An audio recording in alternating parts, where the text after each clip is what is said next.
Hey guys, Mr. G here. We're having a lighter edition of Storytime today. So we've been talking about 1994 in San Antonio, Texas, when I was about 14 years old. I don't want to get too far ahead, so this story is actually the previous summer in 1993. So growing up in San Antonio, me and my twin brother, we didn't have toys growing up, but we always liked basketball, and I was always really tall.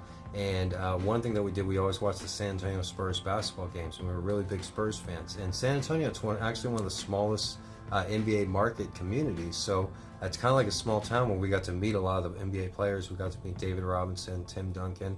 We met Shaquille O'Neal. He didn't play for the Spurs, but he lived in San Antonio when he was growing up.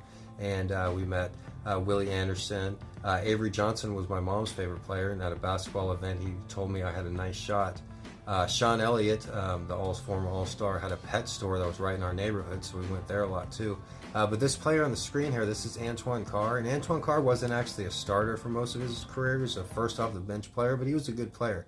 And one time during the summer of 1993, me and my twin brother, we were about 10 years old, and we were going to Albertson's grocery store. So we were at the intersection of Thousand Oaks and Henderson Pass waiting for a bus. And we weren't really sure how to take the bus, being so young.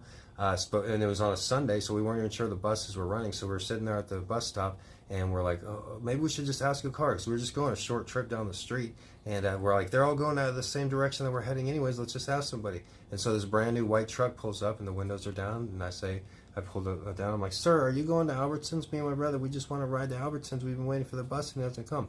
And then a man that you see in the picture says, I'm going to Albertsons. He's by himself, you know. And then he's like, get in. And then so I get in the front seat, my brother gets in the bed of the truck, and he starts driving to Albertsons. So I'm like, are you Antoine Carr? And he's like, yeah, I'm Antoine Carr. And I'm like, oh, wow. And we just start making chit-chat. He's a real nice guy. And then I'm like, I'm sorry, you can't play for the Spurs anymore. Because it was in between, he was playing for the San Antonio Spurs, and he was signed as a free agent to the Utah Jazz. And he's like, oh, that's okay.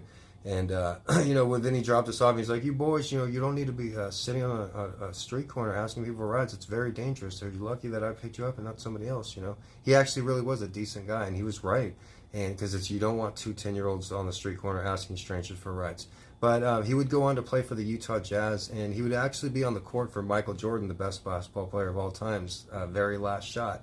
He was on the other team for Utah when the Bulls were playing the Jazz in the finals, and he was guarding Dennis Rodman. But overall, like what I mean, the world is made up of good people and bad people, and you don't want to confuse the two, and you don't want to call a good person a bad person, a bad person a good person. Don't ever forget that. It's a very important lesson. My name's Mr. G, and I love you.